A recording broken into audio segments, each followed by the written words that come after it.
Buenas noches, compañeros y compañeras. Vamos a dar inicio a nuestra asamblea semanal del Movimiento Nacional por la Esperanza.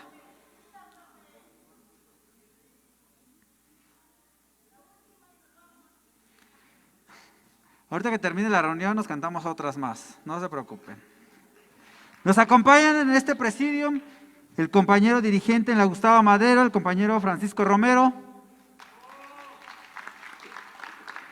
del Movimiento Binacional del MNE, María García, nuestra compañera Claudia López Rayón, dirigente en la Alcaldía Tlalpan, nuestra compañera de Asuntos Internacionales, Itzel Ortega, desde el Estado de Querétaro, nuestro dirigente estatal, Gabriel Olvera,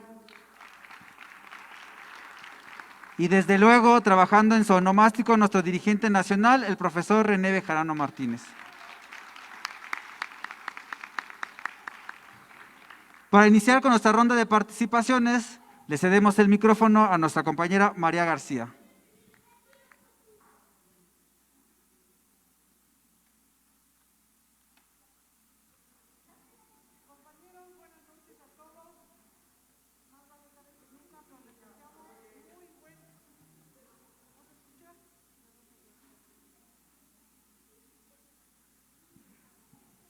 Les deseamos un mejor año que el pasado, mucho mejor. El porvenir está por venir, valga la redundancia. Y ahora me complace mucho estar en este día con mi querido profesor René Bejarano, que es un orgullo pertenecer a esa gran familia del MNE. Y como mexicanos en el exterior, les traigo una buena noticia. Nos dimos a la tarea de contactar a las personas indicadas para hacerles una propuesta respecto a la inclusión de los mexicanos en el exterior en los desfiles como el 20 de noviembre.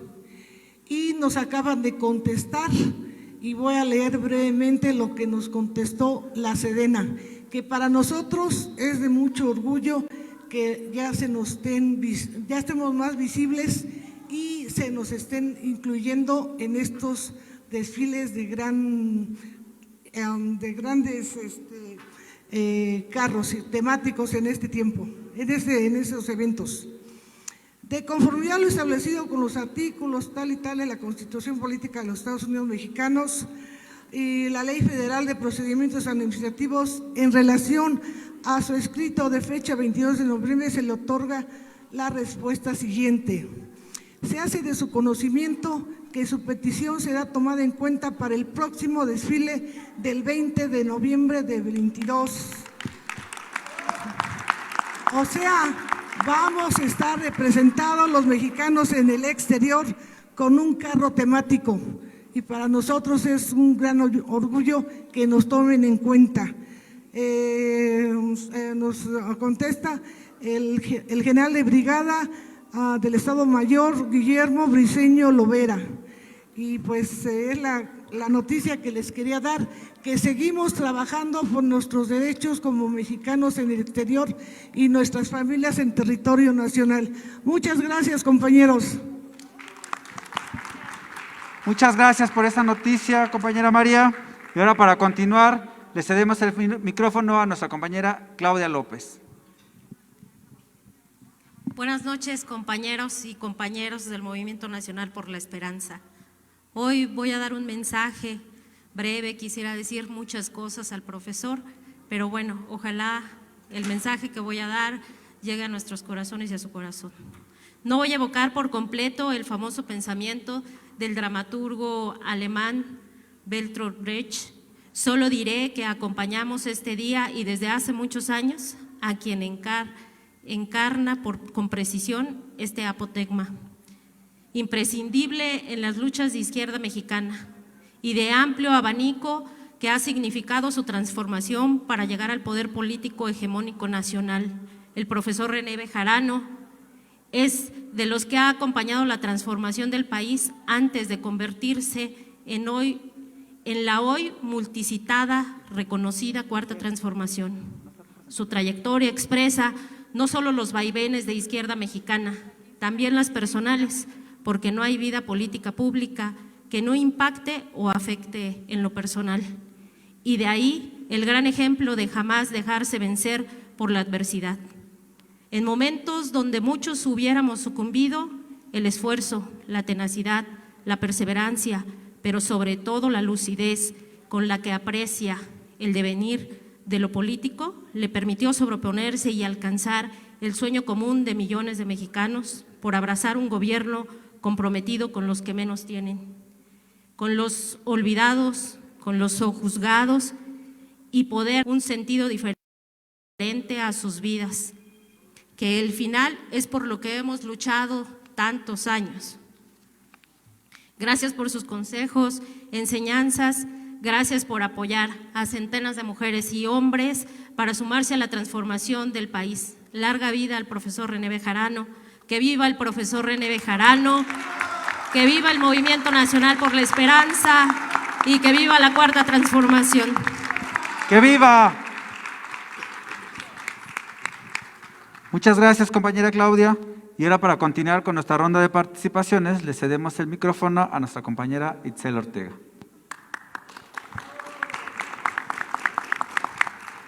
Hola, queridos compañeros y compañeras, muy buenas noches. Pues hoy quiero empezar compartiéndoles que precisamente el día 6 y 7 de enero en Buenos Aires, Argentina, se realizó la 22ª Cumbre de Cancilleres de la Comunidad de Estados Latinoamericanos, de la CELAC. Y bueno, fue ahí en donde se eligió una nueva presidencia pro tempore. México ya deja esa presidencia y la asume Argentina para el periodo 2022-2023. En esta cumbre, como en las pasadas, como en las últimas que se realizaron en nuestro país, pues fuimos testigos de cómo hay diversas posturas políticas en muchos temas. Por mencionar algunos solamente, pues por supuesto está Nicaragua, Venezuela, etcétera, pero también vimos cómo los países y los representantes de los mismos están buscando a través de sus acciones fortalecer la unidad latinoamericana y caribeña. Pretenden, en un momento muy importante para la región, en un momento favorable para los proyectos progresistas de la región y frente a dos elecciones importantes que platicamos el martes anterior, que es Colombia y Brasil, pues fortalecer este proyecto precisamente. ¿En qué contexto asume Argentina esta presidencia? Bueno, yo rescaté algunos puntos y uno es, primero, llega a Argentina con una candidatura única porque logra antes de la votación ya un consenso, logra a través de su canciller que ese país fuera la única candidatura que se presentara, así logró negociar con algunos países como San Vicente y Granadinas que estaban también buscando la postulación a esta presidencia, pues que ya no la buscaran y que más bien fuera a través de Argentina que se pusieran los objetivos y las metas para que solo así llegaran como única candidatura. Dos, pues ciertamente con la salida de México se deja un organismo, una CELAC muy fortalecida que ha retomado un impulso importante en el ámbito económico, en el ámbito político y también lo más importante por el contexto mundial, en lo relativo a la salud.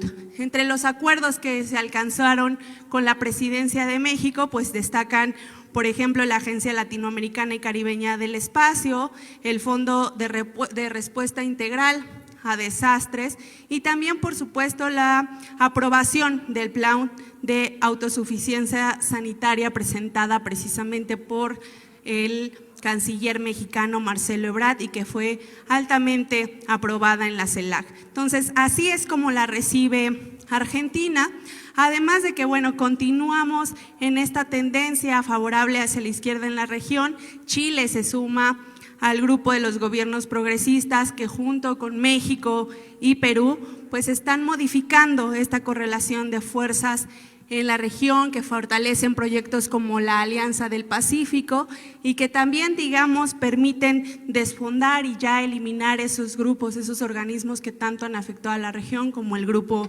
de Lima, por decir alguno, o Prosur, en fin, estos que no han beneficiado a las sociedades latinoamericanas y que más bien han permitido seguir enriqueciendo y empoderando a los gobiernos de derecha de la región. Y bueno, además también esta presidencia se presenta en el contexto de una OEA, una Organización de los Estados Americanos, pues ya muy debilitada, sin legitimidad, porque pues como sabemos quien la preside, Luis Almagro, ha tenido muchas acciones que han sido fuertemente cuestionadas, como su participación y aprobación al golpe de Estado en Bolivia, entre muchas otras acciones que permiten, pues primero eliminar ese organismo, pero también fortalecer a la CELAC, proponiendo incluso una Secretaría General de este organismo. Por otro lado, también se presenta frente a una disputa importante que continúa entre Estados Unidos y China, pero que CELAC ha sabido aprovechar, porque con ambos ha logrado importantes acuerdos de cooperación económicas y políticas, de seguridad y de muchos otros temas de interés de nuestra región, y entonces también esa será una tarea fundamental para continuar impulsando desde la CELAC. ¿Qué se espera con Argentina en la presidencia? Pues actualmente, como les comenté también el martes pasado, Argentina se encuentra negociando precisamente su gran deuda externa con el Fondo Monetario Internacional y con Estados Unidos. Pues frente a esta negociación, lo que se espera es que Argentina, asumiendo la CELAC, pues llame a flexibilizar las condiciones de la deuda, no solo de Argentina, sino en general de la región, lo cual sería un hecho histórico y de mucha tranquilidad para muchos de los países de América Latina y el Caribe, y que así logre configurar un mecanismo multilateral para negociar en conjunto las deudas externas de los países de la región, que no es menos.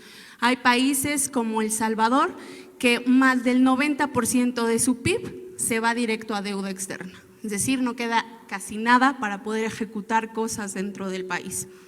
Además, bueno, de la llegada de Argentina también es importante porque representa una continuidad de los proyectos, de los trabajos, de la ideología misma que la presidencia de México ya había dejado. Permite continuar con planes de autosuficiencia sanitaria que acordó México, también permite continuar con algunos temas de seguridad, algunos trabajos planteados, sobre todo en tema de investigación, etcétera, etcétera. Entonces, pues sin duda es importante esta llegada de Argentina, que repito, va a permitir una continuidad de los proyectos dentro de la CELAC, permite también el fortalecimiento entre México y Argentina, que ya se ha venido trabajando desde hace mucho tiempo atrás, y pues México no puede deslindarse ya del organismo, pero por supuesto también seguirá siendo muy importante para el fortalecimiento de los proyectos progresistas de izquierda y democráticos de la región.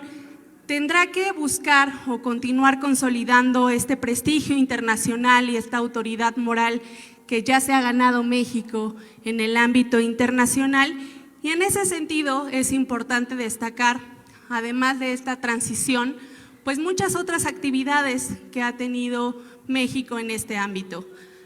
Algunas de las actividades es, por ejemplo, con la representación de Marcelo Ebrard, del canciller, pues que se logró hacer una reunión con el presidente electo de Chile, con Gabriel Boric, y bueno, esta cita va mucho más allá de lo diplomático, nos da precisamente un mensaje muy claro, que es como México está buscando seguir en este afianzamiento, en este fortalecimiento de los proyectos políticos que tienen objetivos comunes, y en este caso pues es con Chile. Como lo dijo el propio canciller, el triunfo en Chile, junto con la presencia de varios gobiernos progresistas en la región, van a darle una nueva intensidad a la lucha por tener una voz común en América Latina y el Caribe. Entonces, por supuesto, esta es una de las actividades que teníamos que rescatar aquí. También aprovechó la visita en Chile para reunirse con Elisa Loncón, que fue precisamente la primer presidenta de la constituyente de allá de Chile. Además de estas actividades, pues también se realizó en nuestro país ya propiamente una reunión de embajadores y cónsules. Esta reunión, que sería la 33ª, que se realiza año con año y que tiene como finalidad que los embajadores y cónsules que están en otros países en representación de nuestro país pues se reúnan con el canciller para definir las prioridades y la agenda diplomática y política de México en el exterior. Entonces, esta vez pues se definieron algunos logros alcanzados y se habló de la importante reputación que ha construido México, y que esto, hay que destacarlo, ha sido posible precisamente porque tenemos un presidente que respeta los principios en materia de política exterior y muy buenos representantes que han sabido ejecutar esa búsqueda de logros pues en los países en los que se encuentran. Se plantearon algunos otros nuevos objetivos para 2022, no se los voy a leer porque son bastantes, pero que precisamente responden mucho de estos principios de materia política que ha suscrito Andrés Manuel desde su llegada. Y algo muy importante es que en esta reunión se destacó la demanda que fue presentada en el Juzgado Federal de Estados Unidos contra 10 grandes compañías fabricantes de armas, porque precisamente es uno de los temas centrales que ha buscado la Cancillería impulsar para poder precisamente también contribuir a la lucha en contra del crimen organizado en nuestro país.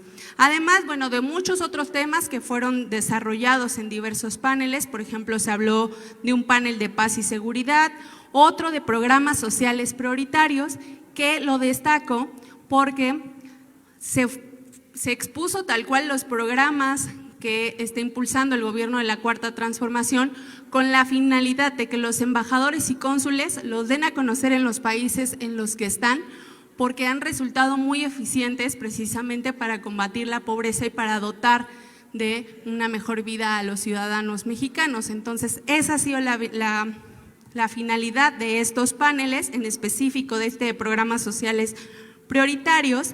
Y lo último que les voy a comentar, que lo relaciono con esta importancia de los programas sociales y de cómo ha funcionado y ejecutado las acciones del gobierno de la Cuarta Transformación, es precisamente la visita de Jeremy Corbyn, que es un político inglés del Partido Laborista del Reino Unido, quien vino a participar en una mañanera y precisamente destacó primero cómo los programas sociales implementados por el gobierno de la Cuarta Transformación han ayudado muchísimo y cómo tendrían que ser retomados en muchos otros países para poder pues lograr los objetivos que se han planteado, pero además también admitió que estas mañaneras pues son un gran ejercicio de apertura hacia las sociedades que pues en muy pocos países, si no es que en casi ninguno, se realiza. Entonces este exdirigente laborista pues digamos engrandeció mucho de las labores que ha hecho el gobierno de la Cuarta Transformación. Por supuesto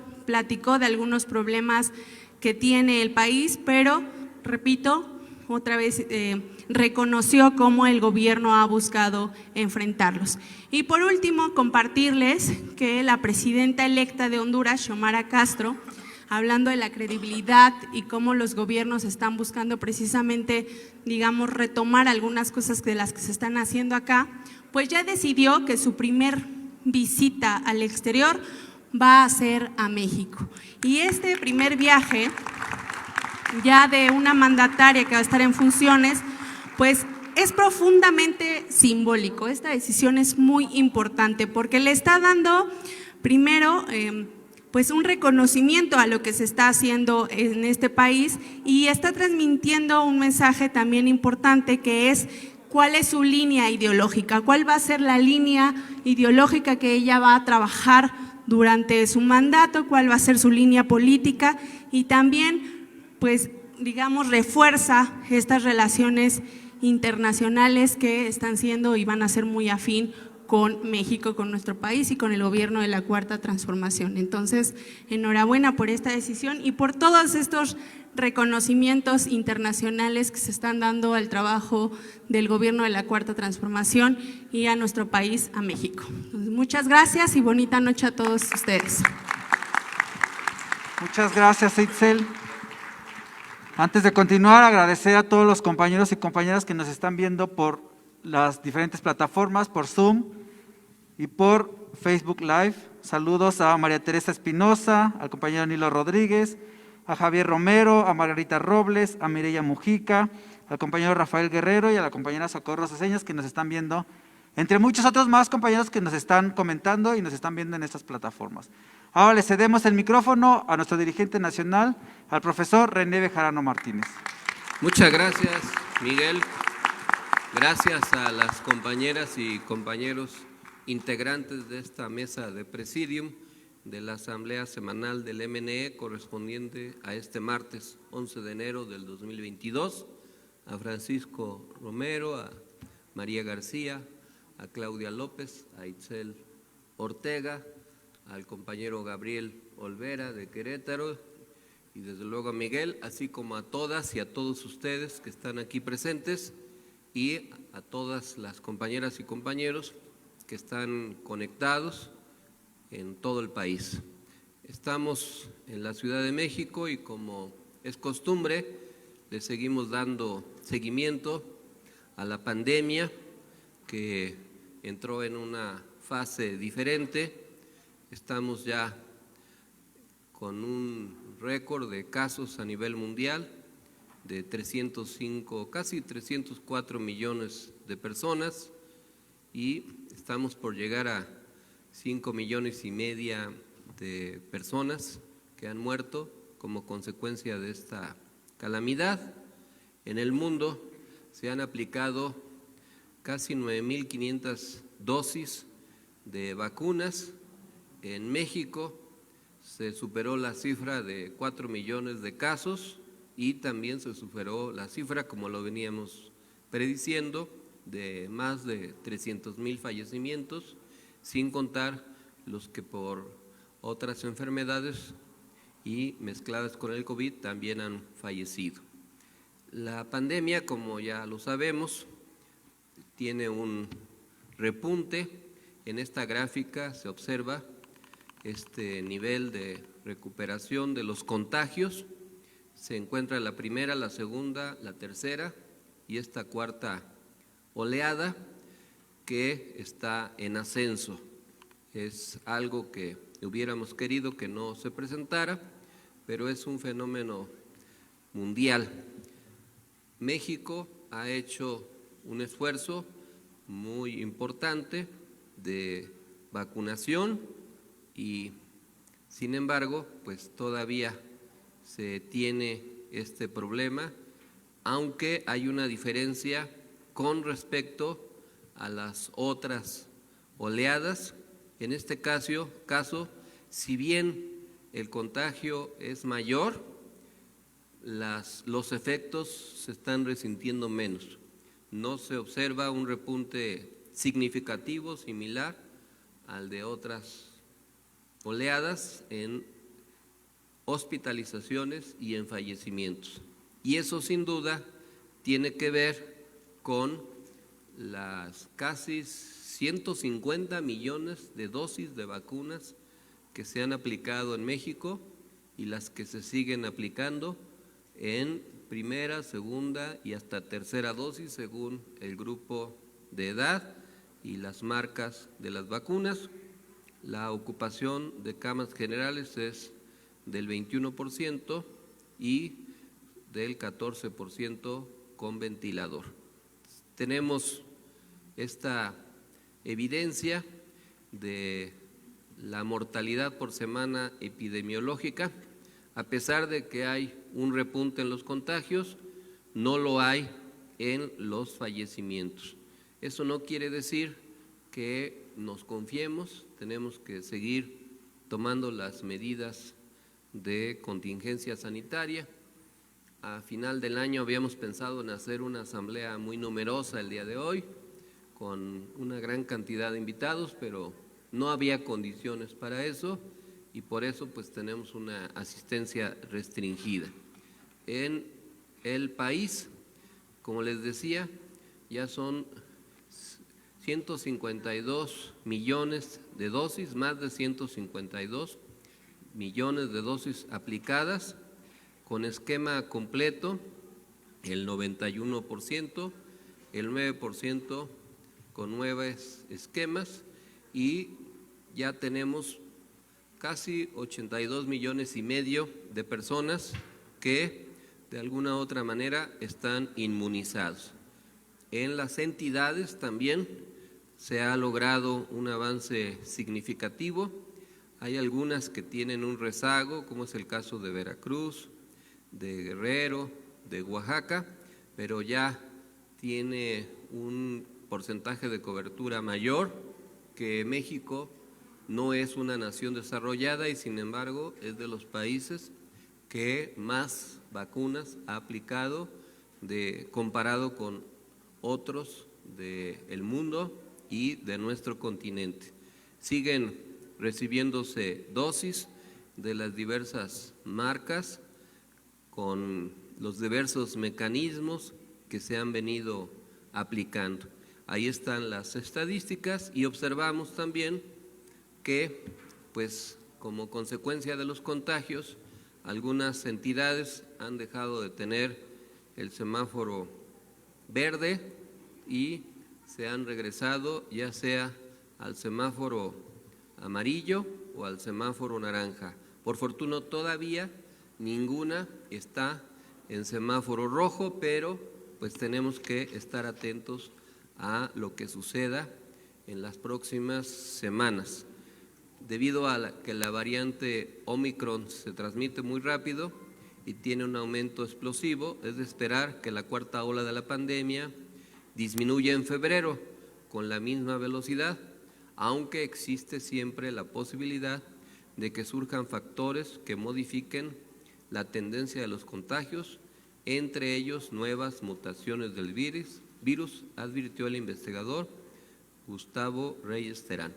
La ciencia sigue haciendo esfuerzos para combatir la pandemia y por eso se logró el tratamiento Molnupiravir que la Comisión Federal para la Protección contra Riesgos Sanitarios, conocida como COFEPRIS, autorizó para uso de emergencia el tratamiento oral que será destinado para tener pacientes con COVID-19 leve o moderado y con alto riesgo de complicaciones. Se trata de un fenómeno que está tendiendo a ser parecido a la pandemia o a la crisis derivada de la influenza H1N1, que después se pudo combatir más con el medicamento conocido como Tamiflu. Ahora, además de las vacunas, ya hay un tratamiento que puede ir mitigando los efectos. La pandemia pues no distingue ni edad, ni posición política, ni económica, ni social, y por eso nuestro presidente se contagió, aunque hoy por la mañana hizo un mensaje en donde mostró que no tenía temperatura alta, solo 36.1, la saturación era de 96%, lo que se refiere a la oxigenación, y se encontraba de buen ánimo, trabajando, y llamó a no alarmarse, pero tampoco a confiarse. Se ha informado que la administración de los gobiernos anteriores en materia de salud hizo mucho daño porque prácticamente destruyó el sistema de salud pública y que ahora se está haciendo un esfuerzo para recuperarlo y para enfrentar la pandemia, y se está haciendo este esfuerzo también con las vacunas mediante el mecanismo COVAX de las Naciones Unidas y otros que se están presentando. También esta semana se habló de la inflación, que mucha de ella tiene que ver con la dinámica global de la economía mundial y que en México alcanzó el 7.37% del año que terminó, pero se prevé que este año sea menor y que no afecte el ingreso real de las familias, y es falso que se haya comido el aumento del salario mínimo, porque el aumento del salario mínimo pues fue de más del 20% y la inflación apenas es del 7%, además que estos aumentos del salario mínimo han sido los 3 años muy superiores al de la inflación. Se está enfatizando en esta etapa el refuerzo del Tren Maya para modificar el trazo, y el día de hoy se anunció un ajuste en el gabinete para que Javier May, que era el secretario del Bienestar, se vaya a dirigir Fonatur y fortalezca la construcción de ese tren, y se nombró en la titularidad a la que entonces era subsecretaria y que ahora es secretaria, la compañera Ariadna Montiel.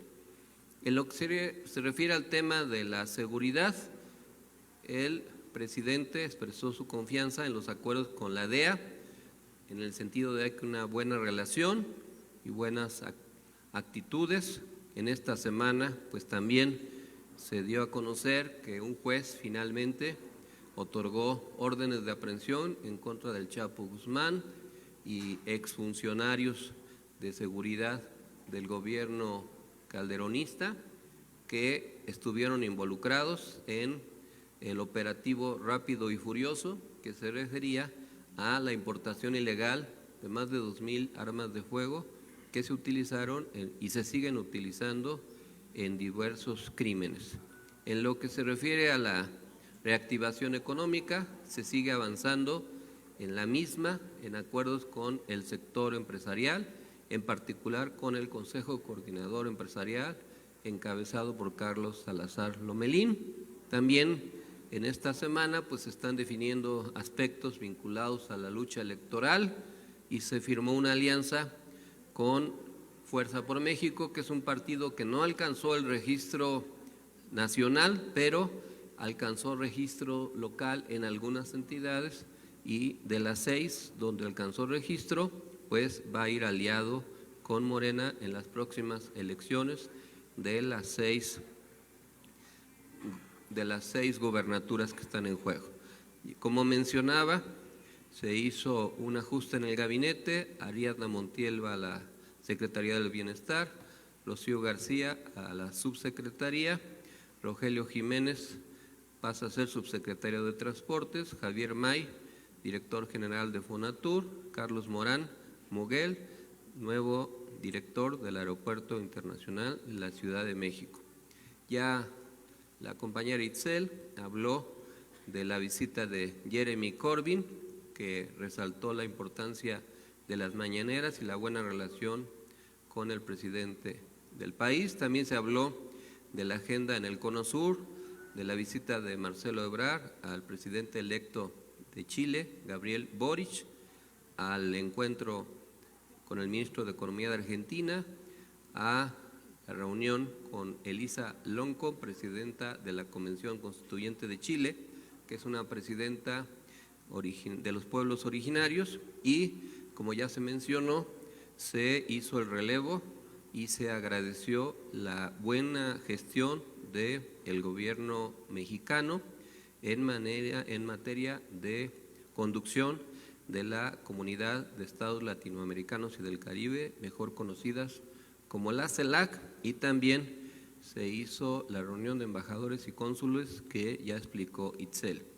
Se está haciendo toda una evaluación de todo esto, del papel de los cónsules y embajadores, que por cierto aprovecho para felicitar a un compañero de hace muchos años, el compañero Leopoldo de Gives, Polo como lo conocemos, que fue fundador de la Coalición Obrera Campesina Estudiantil del Istmo. Hace poco más de una hora hablé con él por teléfono para felicitarlo por su nominación para ser embajador de México en Venezuela, en la República Bolivariana de Venezuela. Enhorabuena ese nombramiento para un compañero de una larga trayectoria de lucha.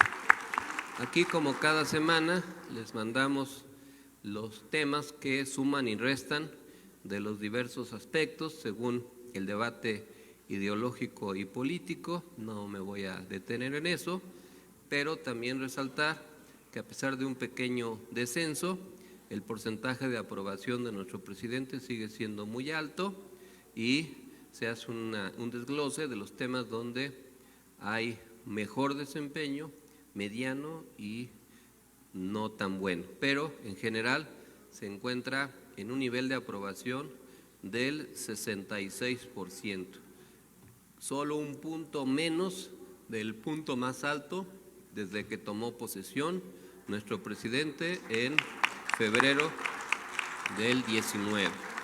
Y también de los temas que se han venido presentando y también el acuerdo en la Ciudad de México, en donde tenemos que reforzar nuestro trabajo para recuperar el nivel de aceptación de Morena, de la Cuarta Transformación en la ciudad y trabajar adecuadamente, porque como ya se vio, se han cumplido 100 días de los malos gobiernos de el PRI-PAN-RD en la Ciudad de México y eso pues nos va a permitir un reposicionamiento si nos organizamos, si nos mantenemos unidos y como ejemplo pues se hace una comparación de los varios gobiernos anteriores, a pesar de ser periodo todavía semivacacional, seguimos trabajando, hoy pues se dejaron venir ya muchos líderes, seguimos atendiendo el trabajo, lo mismo que nuestro esfuerzo que venimos coordinando con Morena para crear la instancia de coordinación municipal a nivel nacional. La semana que transcurrió se visitaron 2 entidades más, fue el caso de Chiapas, en donde hubo un éxito rotundo en el trabajo, y ya se me olvidó, son tantas, y Chihuahua. Y el próximo jueves Dolores va a visitar Jalisco, y ya nada más faltarían, en lo que resta de este mes, Durango, Quintana Roo y no me acuerdo, y Guerrero. Y con eso se cumplirían las 32 entidades para preparar el encuentro que es el 6, ahí Tamaulipas, el 6 de febrero en la Ciudad de México, en el Hotel Hilton de la Alameda, en donde se espera una asistencia de alrededor de 1,000 presidentes y presidentas municipales y alcaldes y 1,000 regidoras y regidores provenientes de todo el país para consolidar la estructura municipalista. Esto incluido ya la Ciudad de México. Hoy se tuvo la reunión con Iztacalco, ya se visitaron las demás alcaldías, Iztapalapa, Milpalta, Xochimilco, y falta nada más Gustavo Madero y Tláhuac, lo cual ya se visitó también la Venustiano Carranza, y con eso se habrá completado este esfuerzo de organización. Por otra parte, quiero agradecer a todas y a todos los compañeros que desde diversos puntos del país y a nivel personal o por mensajes de texto me han felicitado por mi cumpleaños número 65, aunque aparento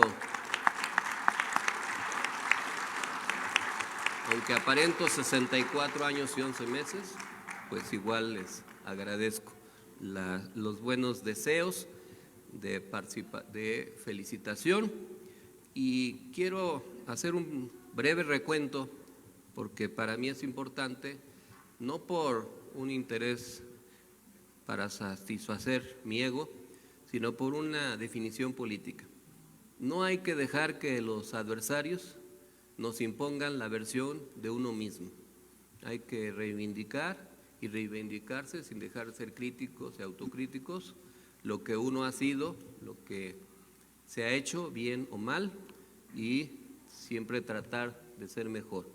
Por eso, como ha pasado mucho tiempo de que inicié mis actividades políticas, pues voy a mencionar un recuento de las actividades, porque además, pues muchas y muchos de ustedes quizás no tengan una visión global de lo que se ha hecho, pero pues se dice fácil, pero yo voy a cumplir o estoy cumpliendo 50 años de participación política y social ininterrumpida. Empecé muy joven, a los 15 años, en la Benemérita Escuela Nacional de Maestros, cuando ya por 1971 había ingresado el año de la matanza del 10 de junio, del jueves de Corpus, que ordenó Echeverría, y al año siguiente, en el 72, me invitaron a participar en la competencia para la elección de la representación estudiantil, particularmente del comité de becas. Fue mi primera elección y ganamos. Me tocó a mí ser el secretario de becas. En esos años los estudiantes de la normal, todos teníamos beca. El único requisito era no reprobar ninguna materia y sacar un promedio mínimo de 8.5. Y pues por eso pude estudiar y me tocó hacer esa representación estudiantil. Y la política es como la viruela, si no te mata, te deja picado y no se puede dejar. Y desde entonces, desde ese año hasta la fecha, yo no la he querido ni la he podido dejar porque es mi vocación.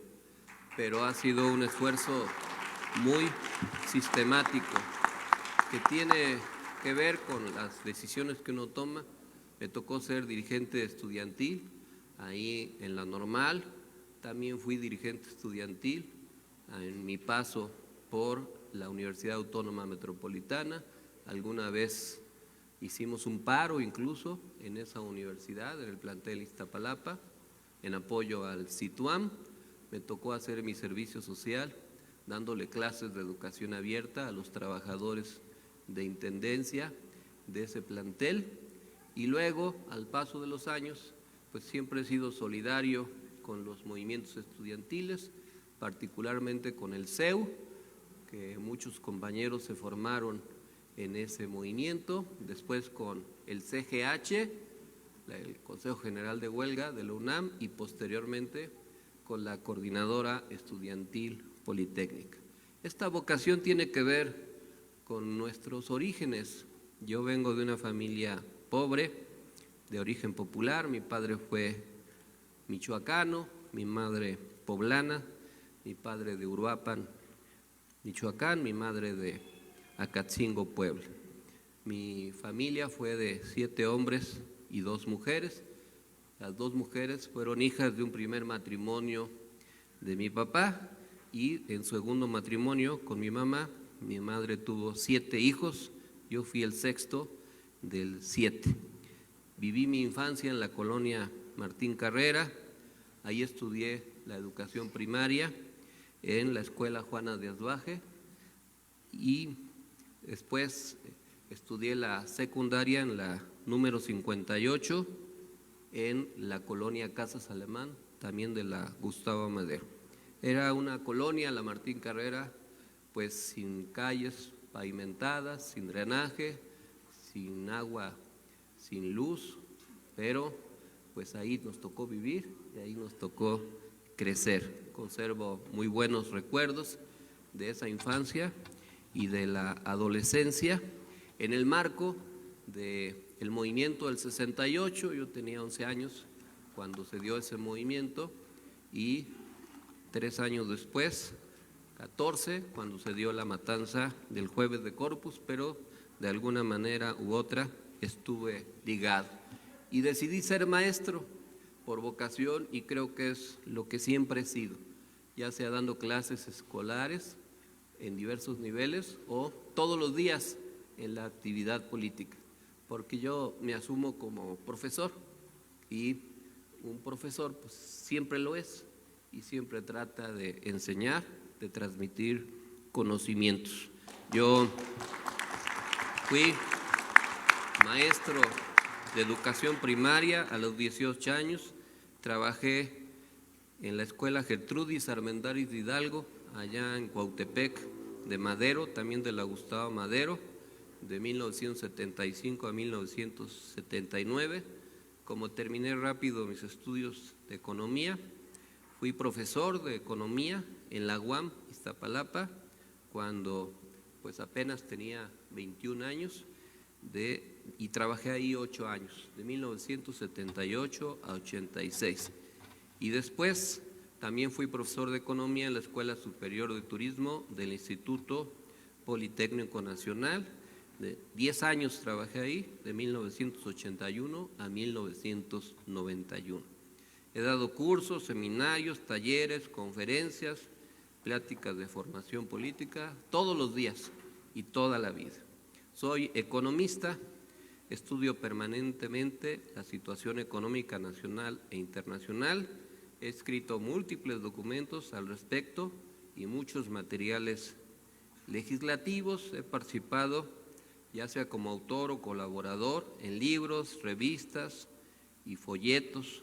Escribí en la revista Espacios, escribí un libro sobre el éxodo de Andrés Manuel López Obrador, participé en otro libro que se llama Movimiento de Masas y Organización Partidaria, hicimos más de 100 números de la revista Crisol Ciudadano, participé en el debate de los libros de texto en la revista El Cotidiano, escribí en el Ovaciones, en el 1+1, en la revista Ideal, he escrito varios prólogos de diversos libros y una gran cantidad de documentos para análisis y discusión. Todos los años y muchos meses he hecho documentos que han sido útiles para orientar la lucha política en nuestro país.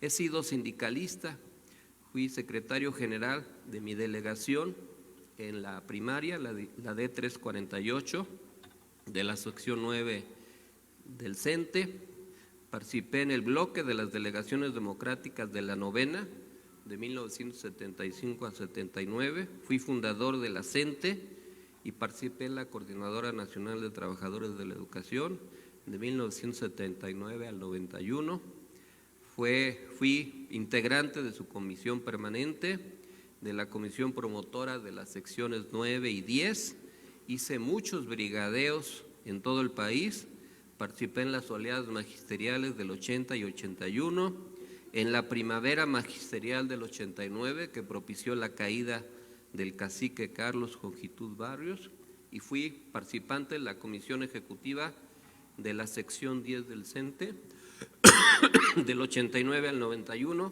como secretario de organización para atender a los trabajadores del Instituto Nacional de Bellas Artes. También fui sindicalista universitario, fui electo secretario de organización del Grupo Interno Coordinador del CITUAM en 1978 al 80, allá en Iztapalapa. Ahí participé en la Intersindical de Iztapalapa, fui fundador del SUNTU y participé en un movimiento que se llamaba Movimiento Sindical Universitario. Ayudé en los movimientos democratizadores del Sindicato de Telefonistas de la República Mexicana, que propició la caída de Salustio Salgado allá en 1976, en la democratización del Sindicato Único de Trabajadores de la Música para propiciar la caída del cacicazgo de Venus Rey, en la tendencia democrática del Sindicato Único de Trabajadores Electricistas de la República Mexicana, que apoyó a Rafael Galván, y en la Coordinadora Sindical Nacional. Inicié mi vida partidaria en 1975 en la fundación del Partido Mexicano de los Trabajadores. Ahí formé el comité de base de la colonia Sifón, participé también en el comité de base de la UAM Iztapalapa, fui secretario de Relaciones Obreras del comité delegacional, todo esto de 1975 hasta 1981, y también me encargaron el Movimiento Sindical de Trabajadores de la Educación del PMT. En 1981 participé en la fundación del Partido Socialista Unificado de México, ahí estuve hasta el 85, formé parte del Comité Estatal del Distrito Federal. El Comité Estatal del Distrito Federal estaba en lo que ahora son las oficinas de la calle Nogal. Ese local pues tiene también su historia. Fui integrante de la comisión sindical y de la rama magisterial hasta el 85. Y del 85 al 88 formé parte del Partido de la Revolución Socialista. Era un partido sin registro. Fui integrante de su presidencia colectiva y de su comité central. Como se sabe, fui fundador del Partido de la Revolución Democrática. Participé en él desde 1989 hasta el año 2017. En el PRD fui consejero y congresista nacional de casi todos los consejos. Fui presidente del Comité Ejecutivo del DF, secretario en el Comité Ejecutivo Nacional.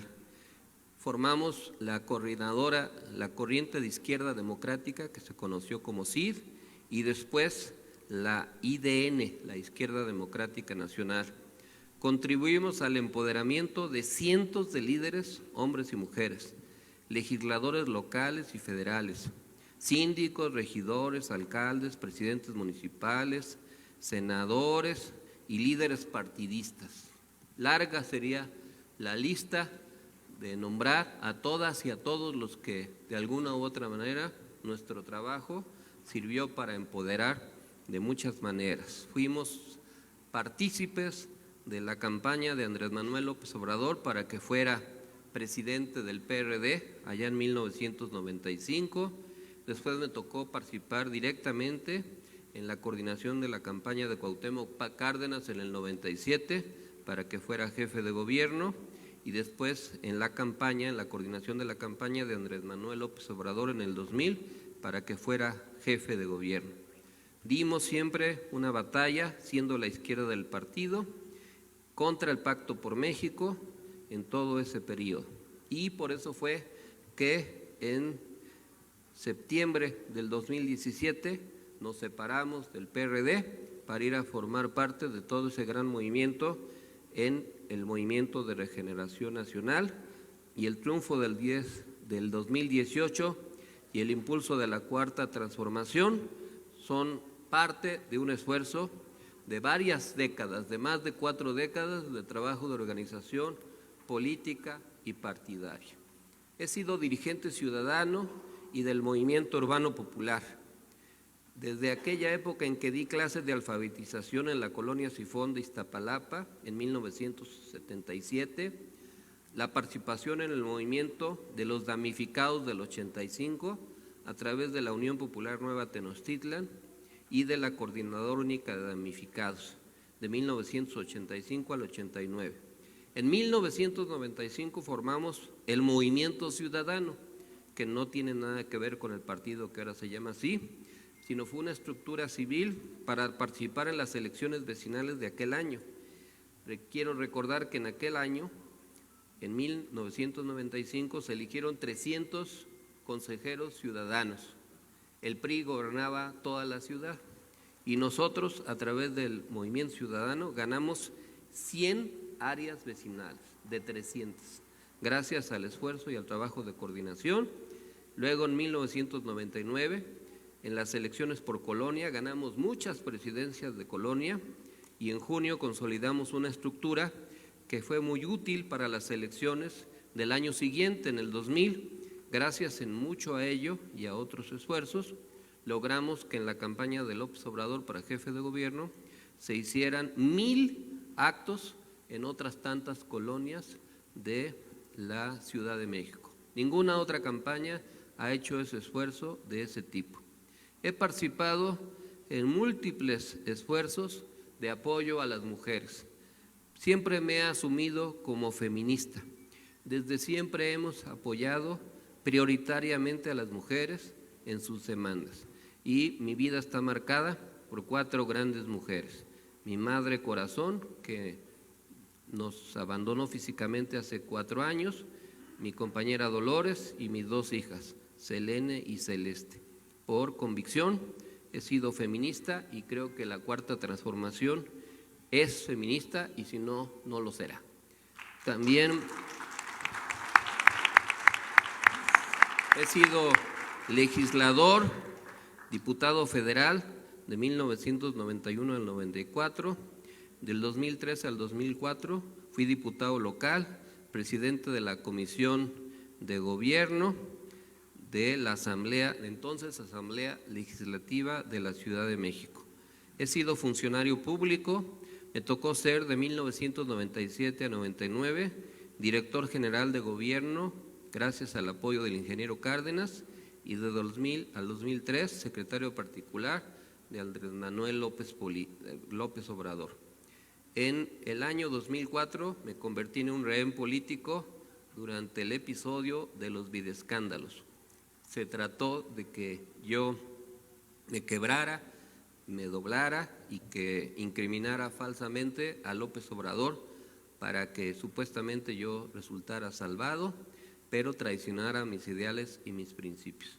Gracias a mi formación política e ideológica, me mantuve firme al apoyo de mi familia y de muchos compañeros y fui exonerado y me mantuve leal a la causa. En esa época escribí un libro de poemas que se llama Cautiverio y conservo ahí, en algún momento publicaré pues toda la versión de aquellos años, de ese capítulo de los videoescándalos que todavía no ha terminado. Del 2004 a la fecha he asumido la función de presidente del Movimiento Nacional por la Esperanza. Este movimiento ha hecho grandes movilizaciones. Llenamos masivamente el monumento a la Revolución. Nosotros solos fuimos capaces de llenar la plancha del Zócalo en apoyo al Sindicato Mexicano de Electricistas. Llenamos el Auditorio Nacional en defensa del derecho a la información.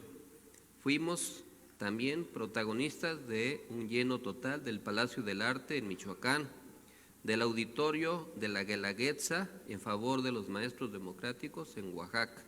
Hemos hecho actos masivos en el Plan Sexenal, en la Sala de Armas de la Magdalena Mixhuca. Apenas en 2018 llenamos el Palacio de los Deportes.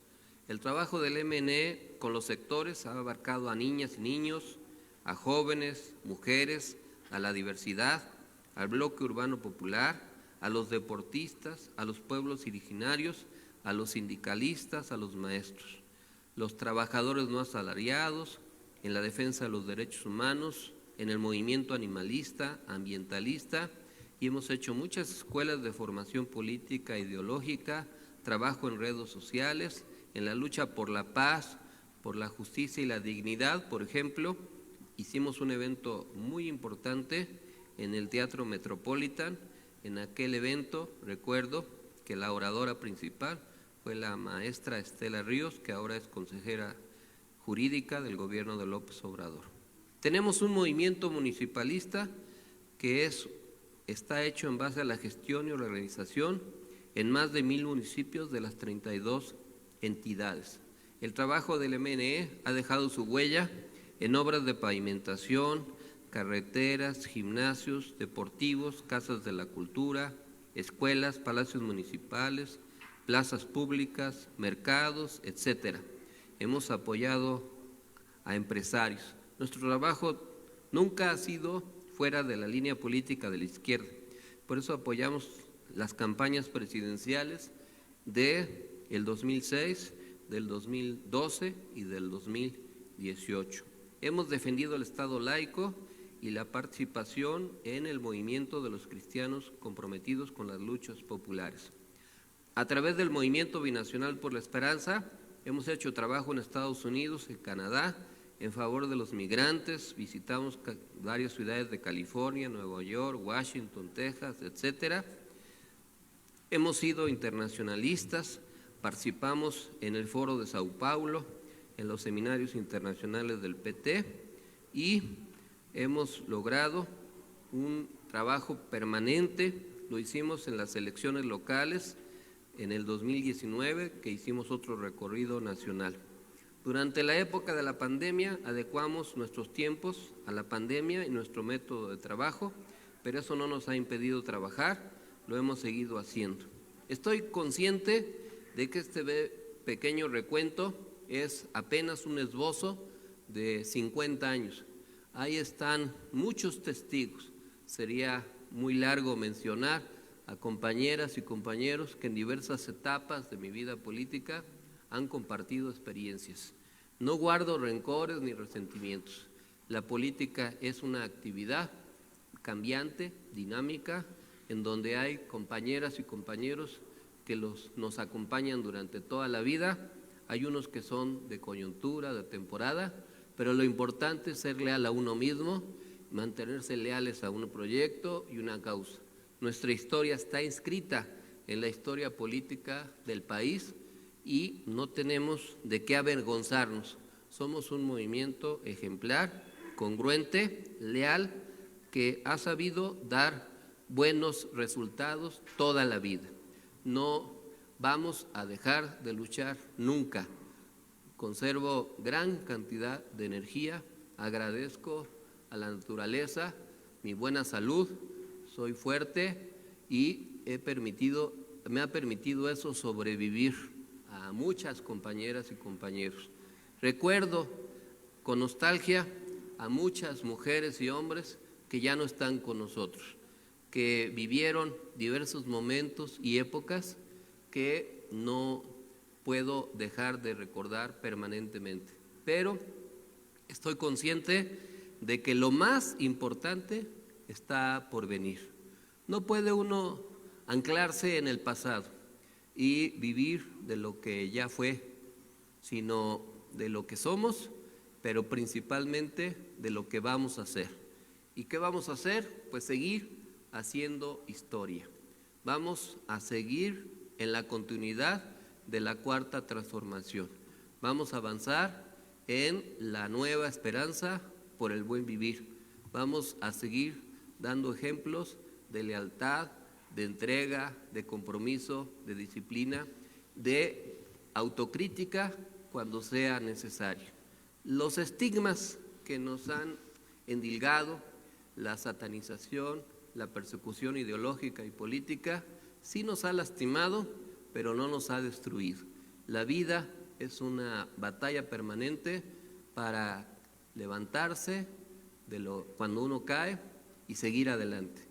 Nadie cae, está invicto de caer alguna vez, pero lo importante es saberse rehacer, saber reconocer lo que uno hizo mal y tratar de ser mejor todo el tiempo y estar conforme con uno mismo, con virtudes y defectos, sin endiosarse, sin caer en la egolatría, sin perder la sencillez ni la humildad y trabajando permanentemente, sin dejar de tener planes de acción para lograr metas paulatinamente logradas y conseguidas. Hay que aprender a vivir viviendo, no se puede vivir de otra manera. No hay que enloquecer en la política, porque a veces uno queda enloquecido por lo que he sido, por lo que se fue, y hay que vivir por lo que hemos sido, por lo que vamos a ser y por lo que seremos. Les guardo mucho cariño, amor, reconocimiento a miles y miles de compañeras y compañeros con los cuales yo he tenido el privilegio de compartir múltiples experiencias. Es lo que más me alimenta, es lo que me ha permitido seguir mejorando. Soy un coleccionista de experiencias positivas y negativas, pero estoy convencido de que somos iguales si logramos entender que cada quien hace un pequeño o gran esfuerzo, pero todos somos importantes. Esta historia pequeña que ahora pues me permito narrar en primera persona es un acto de reivindicación para decirle a nuestros adversarios que yo no me creo lo que dicen de nosotros. Uno sabe lo que es y lo que no es. No estamos envanecidos en una versión autoelogiosa o apologética, pero tampoco vamos a dejar que nos destruyan, que nos aniquilen del alma y el espíritu, porque es lo que nos va a seguir fortaleciendo permanentemente. Tuve la fortuna de disfrutar a mi madre por casi 100 años. Allá en noviembre del 17 se fue físicamente. Vivió 99 años y medio. Yo tengo el compromiso, a ver si lo logro, de superar su récord y voy a tratar de llegar a los 100 años, a ver si lo logro. Les invito a que me sigan acompañando, así es que este es un pequeño capítulo de los primeros 50 años y lo que sigue, porque eso es lo importante. Muchas gracias de todo corazón por escucharnos, por acompañarnos. Les quiero mucho y les digo que, como el primer día, estamos dispuestos a luchar por nuestros ideales con la energía de cuando tenía 15 años, pero con la experiencia de estos 65, porque conjugando experiencia con juventud vamos a lograr lo que queremos. ¡Viva la izquierda mexicana! ¡Viva la nueva esperanza por el buen vivir! Muchas gracias, compañeras y compañeros. Muchas gracias, profesor. Ahora, para concluir nuestra asamblea semanal, vamos a entonar nuestro glorioso himno nacional mexicano.